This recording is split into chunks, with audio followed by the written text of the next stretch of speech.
let's start to lean into this matchup against the Steelers. And we haven't gotten into the full breakdown of the numbers just yet, Ben, but I want to kind of do a cursory look at this. Big Ben's back, looked a little banged up on Monday night, but he seemed to make it through the game okay. James Conner, a little banged up. We're going to find out as the week goes on his status and availability. Of course, Benny Snell ended up running pretty well, so maybe they're actually even better off in some respects. The things that for the Broncos, I think that we have to immediately take a look at from the Titans game that they have to clean up. They got to be better on third downs. They were only about 33% on the night on third downs. Now, they're 2 for 3 in the red zone, which is good, and obviously they could have been 3 for 3 if they would have closed out the 4th and goal.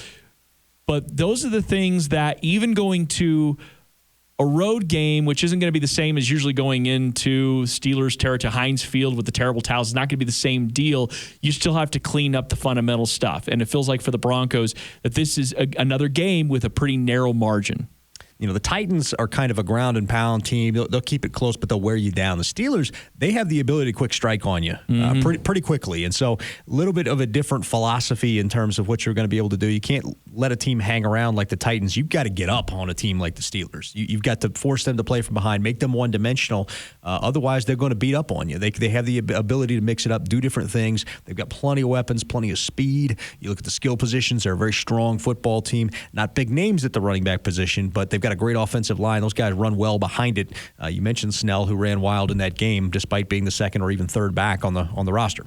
Yeah, you mentioned their defense. That's the thing that jumps out to me. They were a team that last year, they went through 3-4 quarterbacks, but that defense kept them in games every single week. Bud Dupree, one of the best players in the league, maybe even slightly underrated when we talk about some of the linebackers out there. What do you think about his game? Well, I think he's very good, and I think it's funny that you say that he might be one of the best players in the league when he might not even be the best linebacker on his team right across the other side. It's T.J. Watt. Right. So it's, they're both very, very good players. In fact, the front seven of Pittsburgh really is their strength.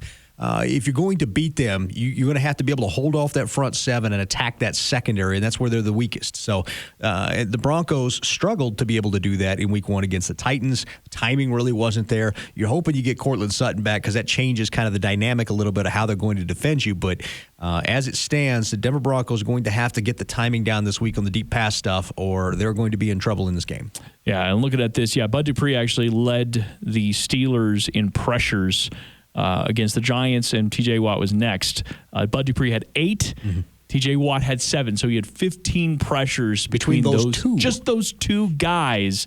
It's going to be a challenge. So for all the positivity we talked about in the previous segment about the offensive line, this is going to be definitely their best test so far. And again, that's nothing to take away from the pass rush for the Titans. I just feel like the Steelers, they can kind of come at you in waves. They can. It's going to be a little bit different. You're not going to be at altitude. You're not going to be able to, kind of gas your opponent. And each team's got a game under their belt. So which team's going to adjust faster? Which team's going to clean up their mistakes faster? The offensive line played well in the Titans game. I hope they carry that momentum forward. But you have a tougher test against the Steelers. Okay, so very quickly on the offensive side of the ball, we talked a little about Benny Snell, and he might end up being the running back. Their receiving core. It was interesting last year because Juju Smith-Schuster was forced into that wide receiver 1 role. Didn't quite seem like he was ready for that. Against the Giants, though, he scored a couple touchdowns. He looked just fine in that role. And I actually think that the Broncos might have a chance to be able to work and lock him down. I actually worry more about the ancillary guys like Deontay Johnson, for example. That's the kind of guys that usually worry me. Yeah, and that really is the case here. They want to get him going.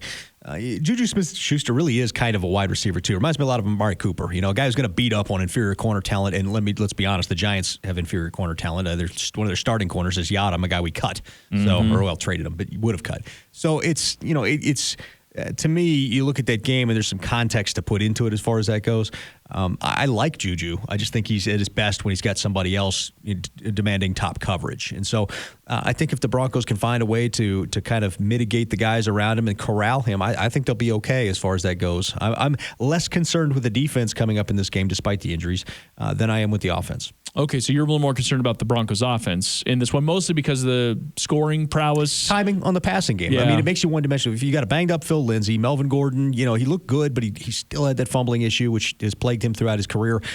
You can't rely on the run game all game against the Steelers. They'll clamp down on that eventually. You're going to have to make some passes. I need to see them get the timing down this week.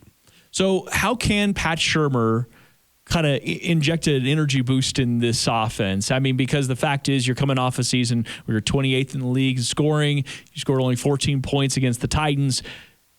I think they're capable of more. You think they're capable of more. Yet at the same time, we know what the test is going to be. The fact is you got to be scoring in the 20s even just to have a shot in this game.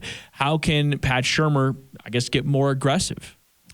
Well, if the fourth down play had worked, they would have scored 21, and we wouldn't really be talking about this right now. We're one yard play away from not really having this conversation.